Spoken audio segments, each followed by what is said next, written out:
বিসমিল্লাহির রহমানির রহিম। আসসালামু আলাইকুম। আপনারা দেখতেছেন এসকেপ নিউ উদ্যোক্তা টিভি। আজকে আপনাদের নিয়ে আসছি কিশোরগঞ্জ জেলা সদর উপজেলায় অষ্টগ্রাম গ্রামে। এখানে আমাদের নতুন উদ্যোক্তা আলামিন ভাইয়ের প্রজেক্টে নিয়ে আসছি। আজকে আপনারা যেটা দেখতেছেন এটা আপনারা একটা ঘাসের সাম্রাজ্য বলতে পারেন। অনেক সুন্দর ঘাস এবং হচ্ছে চতুর্দিকে যেদিকে তাকাবেন শুধু ঘাস আর ঘাস। তো যাই হোক দর্শক, আমরা ভাইয়ের সাথে কথা বলবো এবং হচ্ছে এই ঘাসের কি পরিচর্যা এবং হচ্ছে কি রোগ ব্যাধি হয় এবং হচ্ছে কিভাবে এটা পরিচর্যা করতে হয় আমরা বিস্তারিত ভাইয়ের সাথে কথা বলবো। ঠিক আছে, আমাদের সাথেই থাকেন, আমরা ভিতরে যাই, আসেন ভাইয়ের সাথে কথা বলি। আর আপনাদের যদি কিছু জানার থাকে আমাদের ভিডিওতে নাম্বার দেওয়া থাকবে, আপনারা আমাদের সাথে যোগাযোগ করতে পারেন। চলেন আমরা ভাইয়ের সাথে কথা বলি। মাশাআল্লাহ, আপনার ঘাসগুলো অনেক সুন্দর হয়েছে। হ্যাঁ, মনে হলো ঘাসের রাজ্যে চলে আসছি এখন।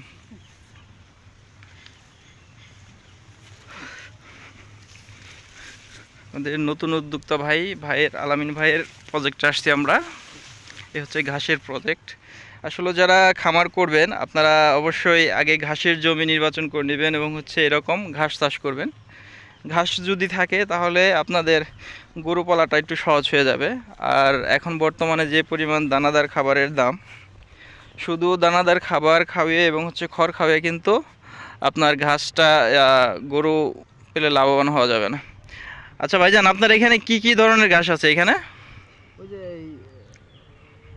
স্মার্ট নেপিয়ার, রেড পাকচং, এরপর ওই নেপিয়ার, এই তো আছে 3-4 জাতের ঘাস আছে। আচ্ছা আচ্ছা, কতদিন পর পর দেন এগুলা? কতদিন পর পর কাটা দেওয়া যায়? এটা 45 দিন পর পর একটা কাটা। 45 দিন পর পর না? আচ্ছা আসেন একটু ভিতরে যাই, এদিকে যাই। এটা ঘাসের কি যত্ন করেন, কি ধরনের যত্ন করেন? আপনার এখানে তো ঘাস অনেক সুন্দর দেখতেছি, মাশাআল্লাহ। অ্যাকচুয়ালি ঘাসের কোনো যত্ন নাই। ঘাসের যত্ন হচ্ছে ওই রীতিমতো সেচ দেওয়া। এখন তো বর্ষা মৌসুম, সেচ দিতে হয় না। আচ্ছা, তবে এই টাইম টু টাইম ওই ইউরিয়া সারটা দিতে হয় আর কি। ইউরিয়া সারটা? কাটার এই 30 থেকে 15 থেকে 20 দিন পরে এই সারটা দিতে হয় আর কি। একবার সার দিলেই হয়। একবার সার দিলে হয়ে যায়? একবার দিলে হয়। আচ্ছা, এখানে আরেকটা জিনিস দেখতেছি, এই যে ঘাসের যেটা হইতেছে এটা কি রোগ, এটা জানেন? এটা হচ্ছে আপনার ওই নাইট্রোজেনের অভাব আর কি। নাইট্রোজেনের অভাব। এর জন্য আপনি কি চিকিৎসা নিচ্ছেন এটার জন্য? নাইট্রোজেনের জন্য ওই ইউরিয়া সার দিলেই হয় আর কি। ইউরিয়া সার দিলে হয়? সার দিলেই হয়। আচ্ছা, যাই হোক দর্শক, আপনারা অনেকেই কিন্তু এই যে এই সমস্যায় ভুগেন যে এরকম। হ্যাঁ হ্যাঁ হ্যাঁ হ্যাঁ, এটার জন্য কি আলাদা কোনো ট্রিটমেন্ট নেন? আলাদা কোনো ট্রিটমেন্ট নাই। এটার জন্য মাটিতে পর্যাপ্ত পরিমাণ গোবর দিতে হবে এবং ওই ওই যে গাছটা যখন এই এক হাত থেকে আধা হাত হবে, জি জি, তখনই এই একটু পরিমাণ মতো আর কি, একটু পরিমাণের বেশি আর কি ইউরিয়া সারটা দিলে বাস এটা হয়ে যায় না? এটা তো আপনি পরীক্ষিত, আপনার যেহেতু করতেছেন পরীক্ষিত অবশ্যই। হ্যাঁ, আচ্ছা যাই হোক, আমাদের পরীক্ষিত খামারি ভাই, উদ্যোক্তা ভাই, নতুন উদ্যোক্তা ভাই আলামিন ভাইয়ের কথা শুনতেছেন। বিশাল প্রজেক্ট, দেখেন ঘাসের বিশাল প্রজেক্ট, মাশাআল্লাহ।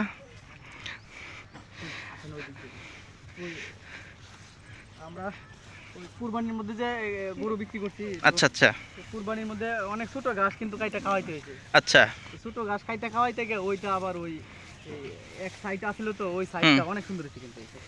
মাশাআল্লাহ, দেখেন একদম ঘাসের রাজ্য এখানে। আমি এই গাছটা আমি কাটি না, তো এটা কিছু কাটিং করব আল্লাহ। হ্যাঁ, এগুলো কাটিং রাখেন। এটা কিছু কাটিং করব, এই যে এই গাছটা থেকে এই সবটা গাছ কাটিং করবেন এক করতে। মাশাআল্লাহ মাশাআল্লাহ। আমার এলাকায় আমি সর্বপ্রথম, আমার চোখে পড়ে নাই যে এই রেড পাঁচন আমার এলাকায় আছে, আমি সর্বপ্রথম এই কিশোরগঞ্জ থেকে নিয়ে গেছি। এবং হচ্ছে এই যে এইগুলাও আমি যখন 17 সালে ট্রেনিং করি তখন টাঙ্গাইল থেকে আমি আনছিলাম। এখন তো অ্যাভেলেবেল হয়ে গেছে এলাকায়, অনেক মানুষে আমার এলাকায় থেকে আমার কাছ থেকে এই নিছে, কাটিং নিছে। দেখেন দর্শক, আপনারা যারা খামার করেন এরকম অবশ্যই ঘাসের প্রজেক্ট করে নেবেন, অনেক সুন্দর ঘাস। গাছ ছাড়া তো গরু এই ঘাসের কোনো বিকল্প নাই। এটা কি ইন্দোনেশিয়ান ইটা না? মাশাআল্লাহ, এটা আমিও করছি। আমি এটা হচ্ছে এটা আমার এইটা আপনার প্লটটা এটা হচ্ছে ইন্দোনেশিয়ান, তাই না? আচ্ছা আচ্ছা, এটা তো খুব একটা ফলন ভালো হয় না। এটা তো অতটাই হচ্ছে না দেখা যাচ্ছে, ছাগলের জন্য। ছাগলের জন্য। এটা আমি উত্তরবঙ্গ থেকে আনছি, বুঝছেন? এক একটা কার্ডি আমার কাছ থেকে 2.5 টাকা করে নিছে। ওটা আমার কাছ থেকে প্রায় 2 টাকা করে নিছে।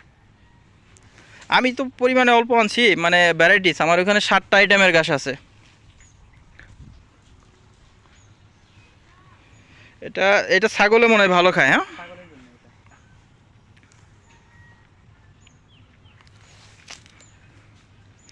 তো এই ঘাসে আপনার এই সেচ প্লাস হচ্ছে এই ইউরিয়া সার এবং হচ্ছে আপনার এই গোবরটা দিলেই ভালো হয়, তাই না?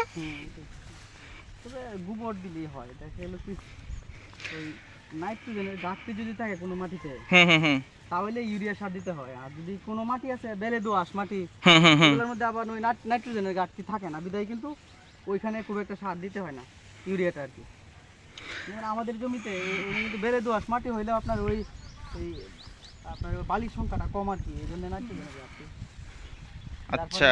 এই অবস্থা হয় আর কি, সার না দিলে, ইউরিয়া সার না দিলে এরকম হয়। এই সুপার আছে না, আমার অনেক প্রিয় একটা সুপার। আচ্ছা, মাশাআল্লাহ, অনেক সুন্দর। এটা তো নতুন একটা গাছ এটা। আচ্ছা আচ্ছা, এটা কিন্তু নতুন একটা জাত। এটা কি জাত? এটা এটা আমার কাছে অজানা একটা কি অজানা একটা ঘাসের জাত। হ্যাঁ, তো দেখতে কিন্তু অনেক সুন্দর লাগতেছে এবং হচ্ছে অনেক সবুজ একটা কালার। এটা আমিও এটা কাটিং করব আর কি নিজে। এটা এটা এই গাছটা কিন্তু আমি ছড়াইবো আল্লাহ চাইতো। এটা কই থেকে আনছেন, নাকি এর মধ্যে থেকেই আসছে? এর মধ্যে থেকে আসছে আর কি। আমার কাছে মানে ওইটা আছে একটা, আর ওইদিকে একটা সুপ আছে আর কি, ওই দুইটা থেকে আমি কাটিং করবো আল্লাহ চাইতো। হ্যাঁ, অনেক এই এই অনেক মানসম্মত একটা গাছ আমার কাছে মনে হয়। কারণ অন্যান্য ওই যে গাছগুলা দেখছি আমি কি ওই নিচে আপনার ওই পাতাটা মরে যায় আর কি, হুম হুম হুম কিন্তু এই গাছটা ওই পাতা মরে না, নিচে পাতাটা পর্যন্ত সতেজ থাকে আর কি। আচ্ছা, আল্লাহ চাইতো এটাকে আমি এটা জাত উন্নয়ন করবো আল্লাহ চাইতো। যাই হোক দর্শক, আপনারা ঘাসের খামার দেখলেন, প্রজেক্ট দেখলেন। আপনারা যদি কেউ কাটি নিতে চান আমাদের সাথে যোগাযোগ করবেন, ভাই কাটি করবে, আপনারা কাটিও নিতে পারবেন চাইলে, ঠিক আছে? আর আপনারা যারা নতুন নতুন ভিডিও দেখতে চান আমাদের চ্যানেল সাবস্ক্রাইব করে রাখবেন এবং হচ্ছে কোনো প্রশ্ন থাকলে কমেন্ট করবেন। আজকের মতো এখান থেকে বিদায় নিচ্ছি। আসসালামু আলাইকুম রহমতুল্লাহ।